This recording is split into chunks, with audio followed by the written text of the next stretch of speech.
Dude, I get mad when I get a business associate due diligence survey. Like, it's going to take me 2 hours. Man, 6.5 years, I freak out. You're listening to the Help Me with HIPAA podcast, where HIPAA and humor collide to make learning fun. Your delightful hosts are Donna Grindle and David Sims. Relax, HIPAA help is on the way. Welcome to the Help Me with HIPAA podcast. My name is David Sims of HIPAA for MSPs and Security First IT. And joining me is Donna Grindle of Carton. What's up, Donna? Well, this and that. This and that. So Run around. We both spent 2 days in a NIST conference webcast. I'm burnt out. I don't know about you, but even not being there, I'm still burnt out. Well, I was at the pediatric practice administrators. I spoke and then I hung around because I wanted to hear a couple of the other sessions. David sending me text. Are you done yet? So you're watching what I'm watching. And I know, I'm making comments and you're like, I don't know what you're talking about. I'm like, this is no fun. So then we watched it all day today. And, I was not in charge of making sure we got information. Krista's in charge of getting information. But yeah, there was some good stuff. And I'm sure we'll talk about it, so I don't want to give anything away. But there was some. We'll do a review of all the notes. There was, a couple of things you told me about from yesterday were very interesting. And yeah, I was in and out because, it's me. But I think our review is going to have some really cool stuff in it. Yeah. Yeah. I'm sure it will.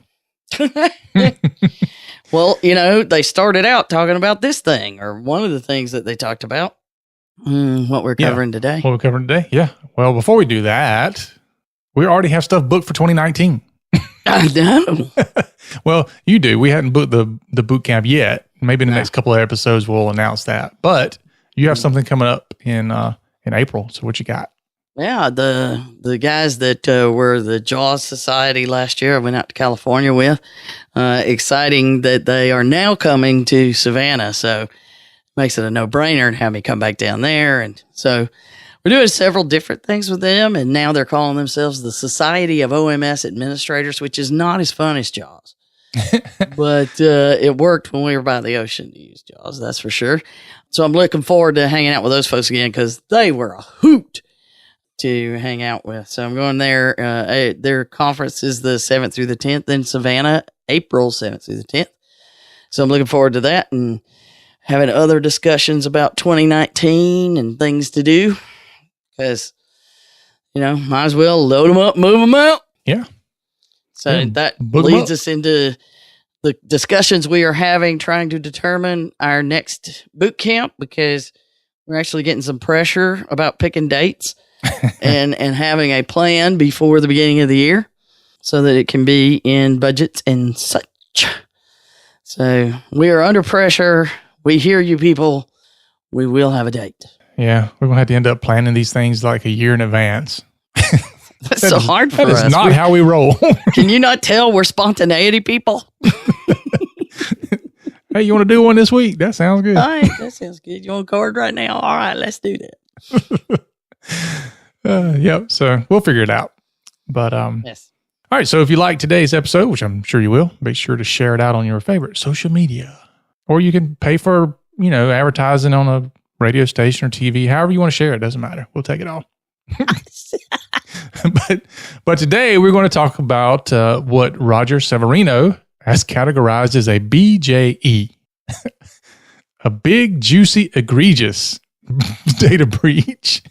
I do want to do a shout out to Marie Turnbull. Hope I'm saying it properly on LinkedIn. She posted today that it's Friday, which means she's listening to Help Me with HIPAA. Awesome. Rock. Thank you for sharing this out like David asks every week. Yep. And we will definitely appreciate anybody else that does it. So, all right. There you go. Well, for doing that, what you get is the next month of podcast for free. So just stay on the line and we'll get your name and information. Make sure that happens. And he's off. So someday we'll have to give away T-shirts or something. It'll cost us 3 times what Well, if we would have had some last boot camp, I wouldn't. We had some last boot camp. What? Yeah, if we would have had some of the last boot camp, I wouldn't have had to, run around looking for shirts at 6 o'clock in the morning. Look, I got you with a shirt and Krista with a laptop. I'll be good to go on boot camp Thursday. So that's right, Krista. I told you I would bring it up that you left your laptop at home when we went to a client site for 3 days. Ooh, Krista. I'm just saying. She was pointing out yesterday I hadn't brought it up, so now we've done. Now let's talk about Anthem. All right, Anthem. So historic stuff here. What? Oh, no. I mean, what was the thing he said? The largest breach deserves the largest fine. Yeah. Bam. The largest healthcare breach in history merits the largest healthcare settlement in history. And a lot of people think they didn't go far enough. Yeah, I know. I've heard a lot of that, during this news conference. They were like, what? 16 million is nowhere near enough. Yeah, there's a lot that say that, but, there's room for them to go further if things don't line up the way that they have told Anthem they should. So, but let's do a little bit of history because this breach actually happened right around the time of the infancy of the podcast, and we were still trying to figure out what we were doing. So we didn't cover this in detail then, but just the little historic thing. It is important to note that this is a settlement with a business associate, not a covered entity. The affiliated covered entity, the ACE, that Anthem does for all their different payer organizations, outsources management of their claims to a business associate that they also is a subsidiary named Anthem. So it's that complexity of you better know who's your business associate and who's your covered entities. Right. It does matter. But so this is actually a huge settlement, a historic settlement, and it's with a business associate. Note to self. Did you get caught up in that? Because I did. I don't remember if I did, but I did. And I suffered greatly. Did you? I'm still suffering. Did you apply for some of the settlement money? Not yet, but now that I know there's so much out there, I might. Yeah. All right. Well, here we go. So it actually goes back to February 18th, 2014, which is when you and I were just hanging out. And it's pre-HIPAA. I know. Some people don't know HIPAA has actually been around a while. I know, really? Yeah. 2000, not 96, 2003 to 2005. So anyway, a subsidiary, as they pointed out, of Anthem, the payer. So we're just going to use the general term Anthem means everything. But they opened a phishing email. Yeah. A phishing email. $16 million phishing email. No, it's way more than that when we get done telling this story.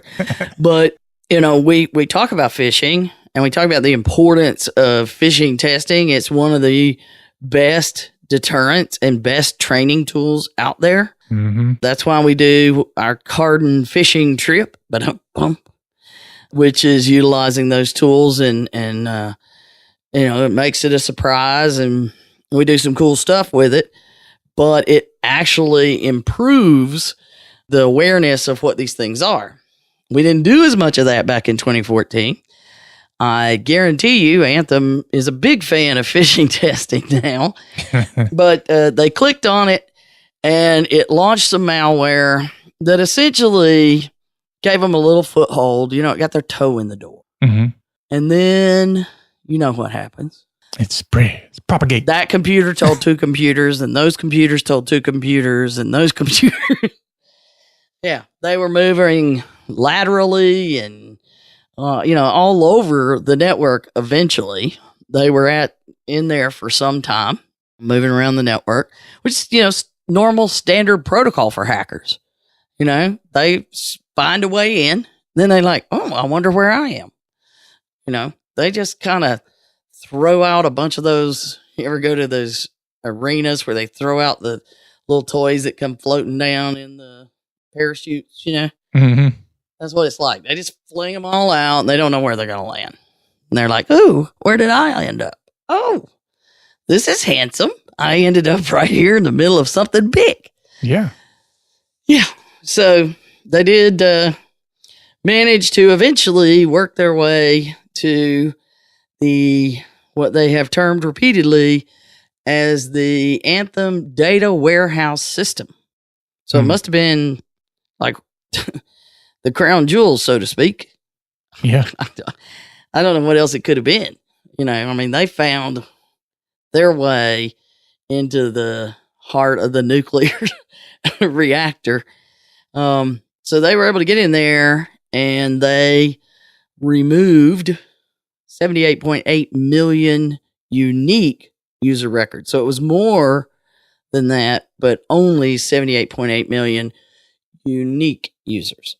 Or I guess, it's patients, it's whatever. People. Data points. Yeah, there you go.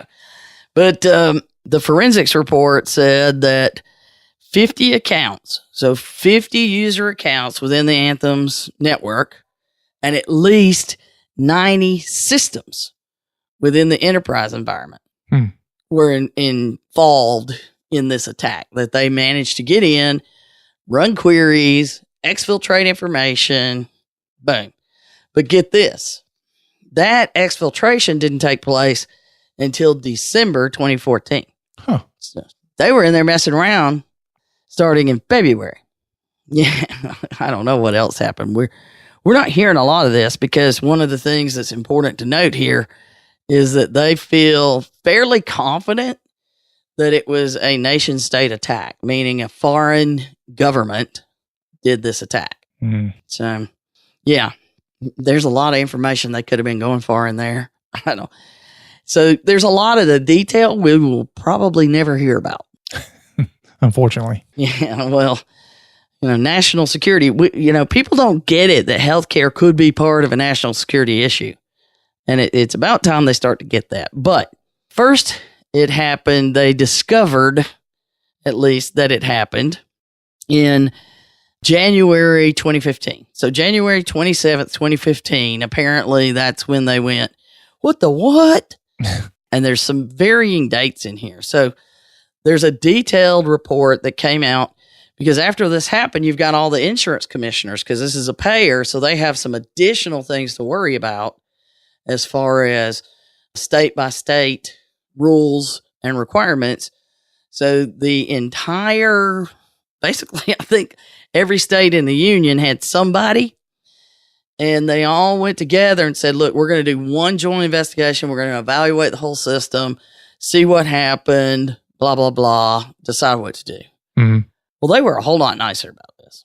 Their joint investigation said, basically, they immediately activated their incident response plan. They were able to stop the intruder activity. They think the response plan worked well. I don't know. The report basically said, look, you had problems that let people in, but then you fixed them. So we're not so mad.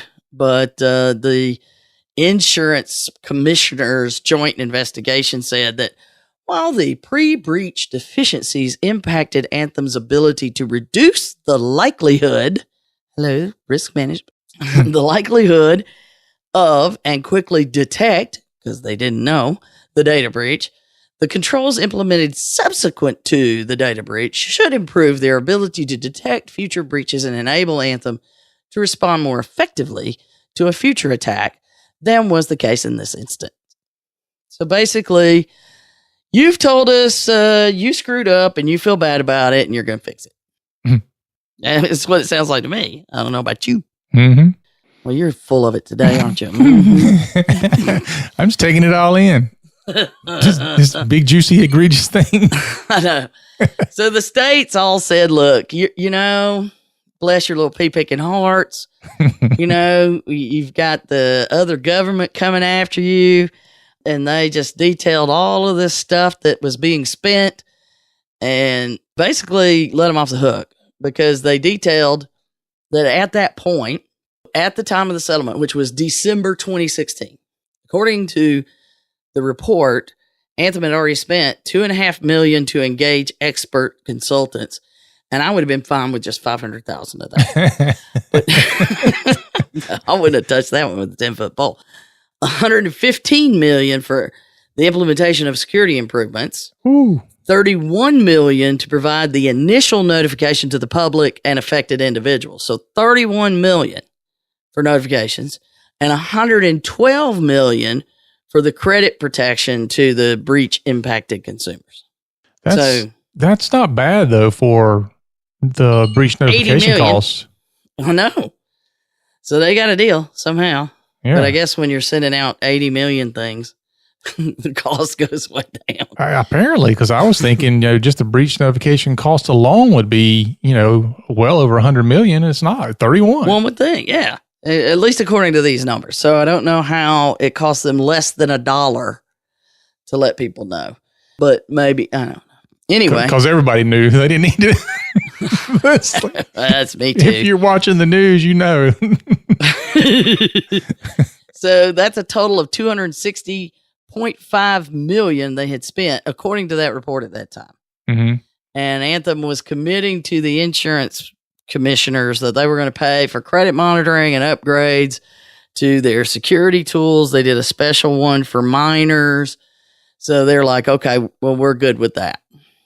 But, the lack of details about how the malware infected things and what it did, I understand why they're not giving it to us, but I wish, but you can't share a lot of this stuff. And that's one of the problems in cybersecurity itself. Mm-hmm. Yeah. Is how much do you share? So now we fast forward through a bunch of investigations, all the legal maneuvers, all the lawyers talking to the lawyers about the lawyers, and the civil lawsuit was going on as well. And those things start getting settled down. So August of this year, mm-hmm. the settlement was one of the largest settlements in a consumer data breach case in history. It was up there. I think there may have been some more. I think we'll see some more with Equifax or something. But the total of $115 million covering 19.1 million of the 79 million patients that were breached, or the individuals that were breached. So 115 million we add in. So that gets us to $375.5 million before the OCR started looking around. And I'm not sure what's the deal with the other 60 million people that weren't in the 19.1 million. Yeah, maybe that is kind of interesting. Yeah, because once the lawyers took their bite out of that, and you divide it by 19.1, I don't know what anybody ended up with, but certainly not enough to cover if they had actually had their information stolen and it was actively being used. I have not seen a check in the mail. You had to sign up for the lawsuit, boo. probably didn't do that either. Probably not. Okay, so now we get down. So that's the history all the way up to August, and they've spent $375.5 million. So supposedly OCR took that into account. And this settlement, it adds a few other details into the mix, but it still doesn't give us any specifics on the malware or any of that. I just think national security is going to prevent us from getting much more of that. I'm still interested in all scripts. But the OCR announcement does mention that they are aware the attack goes back into February, but the exfiltration, which to OCR, that's when the improper disclosures they are certain happened. Right. That was between December and January. And this is where we have the quote from Director Severino, or your buddy Roger. Call me Raj. We'll put you on a podcast.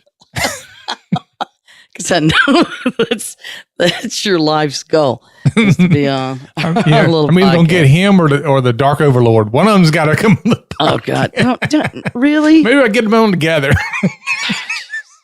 All right. Anyway, so his quote, it started with, as we said earlier, the largest health data breach in U.S. history fully merits the largest HIPAA settlement in history. Unfortunately, Anthem failed to implement appropriate measures for detecting hackers who had gained access to their system to harvest passwords and steal people's private information. We know that large healthcare entities are attractive targets for hackers. which is why they are expected to have strong password policies and to monitor and respond to security incidents in a timely fashion or risk, meaning, or they risk enforcement by OCR. Bam. Yeah. Slam, lam, and ding dong. Mm-hmm. So, they were like, look, we acknowledge that this was bad. It was really bad. And they, had their $16 million settlement, but it also included a 2-year corrective action plan. So when we add all that together, so it started February 18th, 2014. That's the phishing attack. Then all the way to October 2018. So we're well over, 4.5 years before we get that settlement. And we've tried to tell people how long these things go on. Mm-hmm. And they are not fun to just hang out and wait for the next time you hear from them. And then the extended into the agreed cap. So that's 2020, October 2020, because it says it starts on the day of the settlement. So we're looking at 6.5 years they dealt with from beginning to the end of their cap. And who knows what else has been built in on some of that stuff. 6.5 years. And they have to dedicate resources to this for 6.5 years. Yeah. Yeah. I mean, it's not something that you just, oh, well, I'll spend an hour a week on it, which is what we suggest people do with HIPAA. Dude, I get mad when I get a business associate due diligence survey. Like, it's going to take me 2 hours. Man, 6.5 years, I'd freak out. Well, and those cap things are the hardest part. I know. And they did list, here were the things that, unlike the insurance guys who went, gosh darn it, you worked really hard, but you failed. OCR said, no, you did not work that hard because you did not conduct an accurate and thorough risk analysis. Ooh, how many times have we heard that one? Never. Never heard a settlement without one, that is. Yuck. Yeah. Well, it's like the lady said today that, why are we still seeing people without business associate agreements? Mm-hmm. I don't understand. Well, HIPAA schmippa. That's why. It's made easy. It's so easy. I don't have to do any of that. I don't have to do any of that evaluation. I can become fully compliant just by signing up for a service. Yeah, because it said it was HIPAA compliant. Yeah.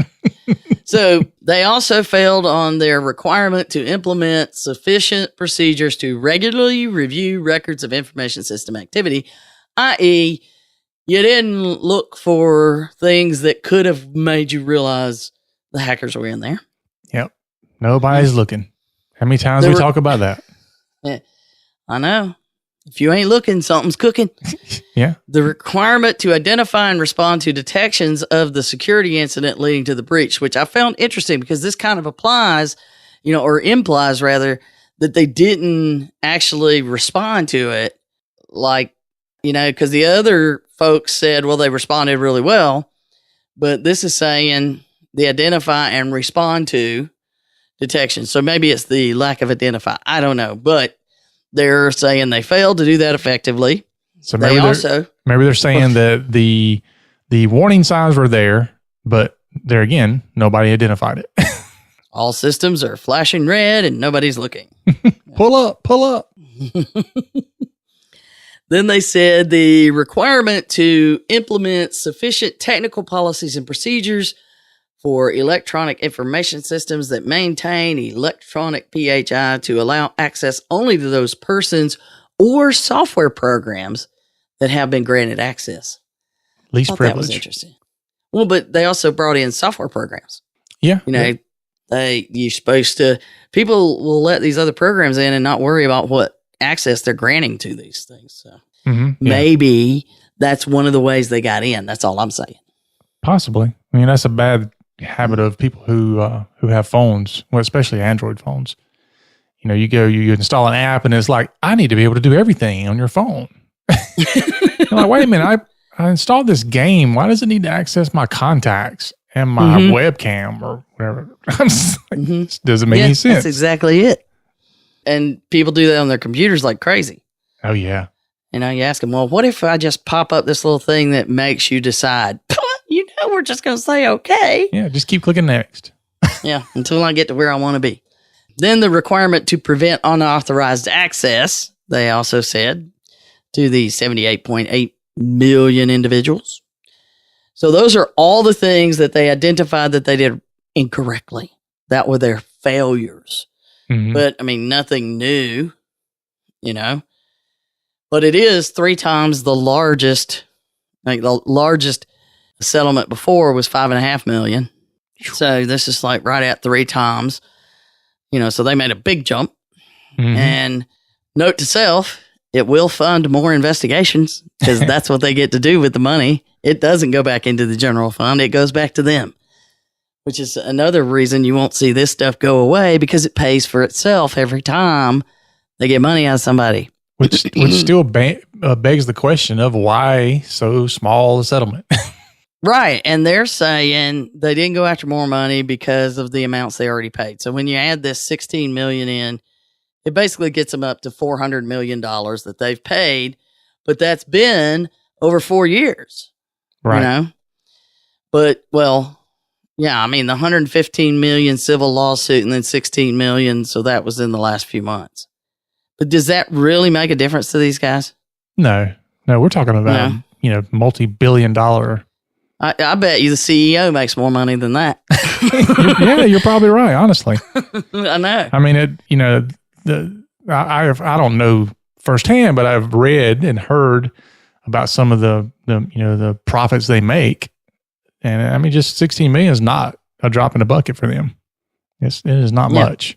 They just stroke a check. So I'd have a heart attack just stroking a single $16,000 check if I was in trouble I can't handle being in trouble like that. I do wonder too. Even Roger made a Roger, your buddy. Raj, what's up, Raj? He makes comments about, we're here to help. We're here to, make sure that you find the problems and provide technical assistance to fix it and all that. So I'm just wondering if maybe they were like, yes, all this is bad, but you are doing an awful lot to try to improve things, which is ultimately what we want to happen. And so maybe that's, I don't know. Well, they committed to doing a lot of stuff when the insurance commissioners were reviewing it. So they've thrown a ton of money at the security and trying to stop further incidents. Cause can you imagine if they had another one of those? Yeah. It was $115 million to implement security improvements. Mm-hmm. Either things were really bad or they just said, look, we've got to do something. Yeah. Go out and spend a boatload of money. So we don't care on what it's on. Go get 4,000 new UTMs. There again, you could have called me. I will take purchase orders up to that amount. But it did also include, and I think this was one of the things that they were really pushing to get them to commit to, which might be why they dropped down to the 16 million too, is the corrective action plan. Mm-hmm. So, that alone, after hearing Memorial Hospital talk about how intense the corrective action plan is, they're like, it's one thing to write a check. It's another thing to do this stuff for 2 years. Yeah. Just go away. Yeah. But it's pretty intense because, and it's not a lot different than, things we've covered. I think they give them a little bit more time because they're so huge. But the concept's the same in the corrective action plan, and they're not easy. So just a taste is 90 days of the effective date. So they got 90 days from, last week or recently? They got 90 days to provide a statement of work for the risk analysis that they need to do. Okay. So they got to send it to HHS in 90 days. Within 30 days, HHS will let them know what changes they believe they need to make to the statement of work. Okay. Then they set a deadline that they'll make those changes, and then HHS has 30 days, and they stay in this loop until HHS says, okay, that is an effective risk analysis. Wow. Yeah. Then they got to do it. So they get 210 days to send a report to Anthem, and it can be a final risk analysis, or it can be, this is how far we've gotten, or, they got to send them a report. And at that point, guess what happens? Another loop. Let me take it for 30 days. I'm going to review it. I'm going to let you know what I think. And then you got 30 days to revise it. And the loop continues until HHS approves the risk analysis. So if in 210 days you're not done, every 30 days, you're going to be getting more work to do or sending them another report. One of the things that, you're going to be doing both. Not fun. I guess every 60 days, you send them something, and then they send you something, and then 30, it's back and forth. But that's a pretty intense process. It might be why Anthem has job openings for compliance officers. And then after it's approved, they have 150 days to incorporate any of the results into their security measures. Boom. So that's the security part of it. So this could go on for a year by the time you add all those days up, right? Mm-hmm. But they also have a separate part about policies and procedures. So they have 150 days from the settlement. So this is a totally separate project with its own deadlines. Okay. They submit a report where they review all their policies and procedures, noting where they need to make changes. And the OCR settlement said, you got to make changes in minimum uses and disclosures, and certain things required it, but you could tell us more. Wink, wink. Tell us more, and we'll be happier. And so then HHS will review it, let them know in 60 days how that plan flies, and that loop goes on. Then they have 45 days to revise all the policies and procedures they have noted and send them back for review. 45 days. Not a whole lot. When you go through approvals and all that kind of stuff. But then guess what? You get in another loop. Because if HHS adds amendments to the policies and procedures, they have 90 days to implement those updates after the final approval. They have to make sure that all of the policies and procedures are accessible to the whole workforce within 30 days of the adoption of them. And here's a good one, is they have to make sure that new staff members have access to them within 30 days of employment. How many times you hear people say, training once a year, it's for everybody, including new employees? Yeah. Yeah. That's true. Mm-hmm. Yeah. So, it's the same thing over and over. But, none of this is odd for a kind of a corrective action plan. The only thing is just, the sheer volume it will require for them to do it. Mm-hmm. But, the other corrective action plan tricky thing is all those attestations and reports that they have to do. So if you've got all these cool policies and procedures, then Anthem gets a potential breach. So it's one patient, let's say, one person involved, one email account that's messed up, 300 people in a spreadsheet. Doesn't matter what it is. They have to investigate. And if it could be a breach, even if it's less than 500, they have 60 days to report it to HHS. So they have to report to HHS in writing within 60 days if any workforce member failed to comply with policies and procedures and it's a breach. Yes. So that means you're, for the next 2 years, always on a 60-day clock. Yeah.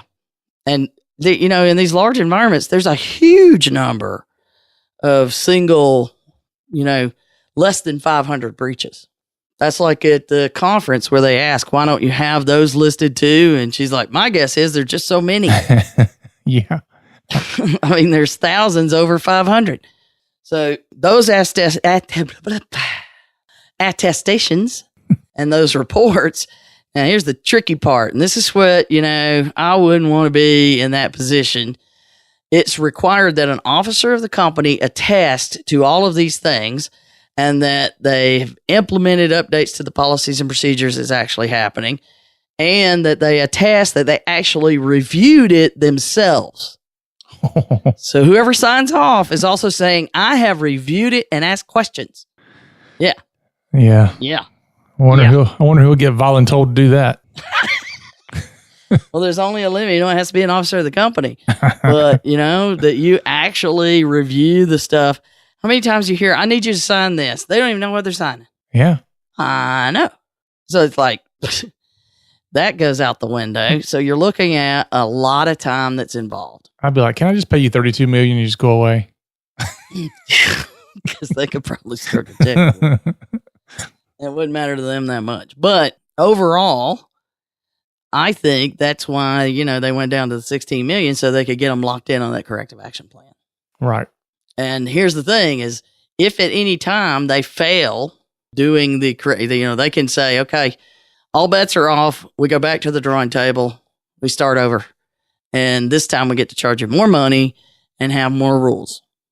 So it gets worse if you don't meet these requirements in the corrective action plan. That's the thing that people don't get. And I mean, I still think that whenever you see these settlements, and they do have corrective action plans that don't involve settlements and money settlements and big announcements, So, well, we want to see you do X, Y, and Z and send us that paperwork by this date, proving it. So, man, yeah. It's like that crazy ex-girlfriend you move in, you can't get rid of them. That sounds like the voice of experience there, but I don't want to know any of that story, or maybe you're married to her now. I don't know. No, that was before. That was the one before. The one before. Yeah, talk about a corrective action plan. Whew. So the big question is going to be, how much is this going to matter? How much does it really matter? Because, there's still so many people out there that are like, look, we're good. Mm-hmm. We're not doing more. We're not going to worry about these things. We're too small. We don't have the money. Give me a million things. And we still have the whole thing of my neighbor's son who's good with video games is managing our network. Oh, yeah. That's everywhere. Yep. And you don't have truly professional IT support. They can't keep up with all these things that are happening. Yeah. I mean, it's crazy. I mean, I hear it all the time coming from the IT side. They'll tell you in one breath, we've made a business decision that we can't afford to do that. And then at the same time, they're running off 3 days a week playing golf. I'm like, you're paying more in golf fees than you'd be paying to have your network secured. Well, and that's the thing that really makes OCR mad. I can tell you, they dig into your finances and they want to know what you're spending money on. And if this money is basically frivolous compared to protecting your patients, mm-hmm. then, they're gonna pay attention. So, needless to say, there's a lot of people that should be paying attention. There was a quote I saw. Somebody said, "This is, the industry. This is a dire warning for the industry, and everybody should pay attention." Mm-hmm. At this point, I don't know when they will, if they haven't already. When it happens to them or somebody they know. Yeah. Well, it's to the point now. Not only do we have breach fatigue, but we also have, like infection and malware fatigue. We hear every week, especially if you're in IT, it's all the time. There's something in it for me because I care. It's like I get overwhelmed with it. Like, oh my gosh, all this stuff I got to do and people I got to protect. And, even when I communicate that sometimes with some of the clients, they're like, well, we're not all that worried about it. And I'm like, you should be. You don't understand. Yeah, they're like, that's one of the things that I found that really gets, a response from healthcare, especially when you're dealing with clinicians and those kind of things, is I put up the AV test slide that says they find there's 812 something, it's more than that now, but a month or so ago when I did the slide, that's how much malware is out there, and they're saying they're getting about 350,000 new variants every day. Mm-hmm. Hey, that's a lot, right? Oh, and yeah. I turn around and I say, now, think that is how many new flu variants come out every day of the year, and all of those are aimed at your devices, not just your computers. They're aimed at your computers that make phone calls. They're aimed at your medical devices and your servers and everything. That's how many every day. How are you going to inoculate against that? Are you going to have enough antibiotics or antiviral medication to attack that. Yeah. And for some of them, there's not an antidote yet. Yeah, I know. There's nothing. You're going down. So it does help, though, to get them to see it in a different light, because then they're like, whoa, now, wait, they I've seen people look down at their phones and kind of lay it down. Yeah. All of a sudden, you got more germs than I thought you did. Yeah. Yeah. The more we can get people to understand that the digital environment is no different than, IRL. In real life, for those of you who are not speaking but nerdish. when you start when you start looking at it, it's the same thing. It's just, it's the same but different. Right. It's the same but different. It's the same but different. Yeah, it's that those things are bouncing around at such a speed and such a volume that it requires, the humans can't comprehend it. Because it's so much faster and so much bigger, and you don't see it. You don't see the results of it. You just have to go watch The Matrix and then come back and listen to this podcast. Well, just like we talked about, that's why the Cybersecurity Awareness Month, and I've talked in front of I probably over 200 people in the last 2 weeks. And I said, you're here because it's Cybersecurity Awareness Month. Not one person even knew what I was talking about. And I was like, clearly you got to do a better job of getting that word out. I know. I mean, and for a lot of the IT community, they're doing a bad job of getting it out there too. This is kind of like our Christmas. Well, it's like they said today, the security people are really good at talking to other security people about security things. Yep. But they're horrible at talking to anybody else about it where they can understand it. You're absolutely right. Absolutely right. It's on us. It's on us. And you and I, we're doing our part. Yeah. Which is why we are here to help with HIPAA. Well, I heard one today, and I'm going to give it away because I was like, I'm going to hold on to this one because it's great. But the lady was talking about the training and how everything you need to know about cybersecurity you were taught as a kid. And I was like, okay, I got to hear this one. Okay, fair enough. Yeah. I know what you're talking about. Yeah. It's awesome. And she went into it. She's like, look, Little Red Riding Hood was nothing but somebody who fell for social engineering. The wolf figured out that grandma wasn't going to be home. And then she went and impersonated her and got all the information, blah, blah, blah. That's how it works. And then you take the 3 little pigs, right? Some of them had better security than the others. And, because they built a better infrastructure. And it's the same stuff. What was it? The person sending you that phishing email is just a digital guy pulling up in a van with puppies trying to get you to get in. Yeah, it's stranger danger. Yes, it's the same stuff. Everybody understands how to do cybersecurity when you put it in the light of what they've already been taught. Yeah, yeah. I know. I loved it when that whole thing about stranger danger, and we all know that one, I know. So I'm going to start, maybe we'll put together a thing where you play the creepy guy trying to lure people. Why do I have to play the creepy guy? Because it's just so easy. You don't really have to work at it. So there you go. That's enough for today. As I'm done. That was a good one for me. Yep. I tell you. So the next time somebody pulls up in a creepy van and has some candy and says, "Come here, boy." It's the same things happening in your inbox multiple times a day, and you're clicking right on it too. Give me some candy. Give me some candy. I know. While we were doing that, we were just having our discussion about the podcast, the boot camp conference call. Krista's getting a smishing one. Oh, there you go. Yeah. Which is a SMS text message that came through trying to get her to go to a website. Just click this link. Yeah. Or list something on Craigslist and you'll get those a lot. Oh, geez. You can't even sell anything online anymore. It's crazy. Yeah. Anyway. That's when you get a Google Voice number for those. That's an idea. Full of them. I'm full of a lot. You're full of a lot. That's true. All right, folks, then. That is our show for today. Thanks for listening. Remember, share it on your favorite social media site. If you don't have a favorite social media site, then just pick one. Make sure to rate our show on the podcasting app. I was trying to remember, where are you going to rate us at? Help us spread the word. I mean, we're spreading other things. Why not spread the word? Oh, good Lord.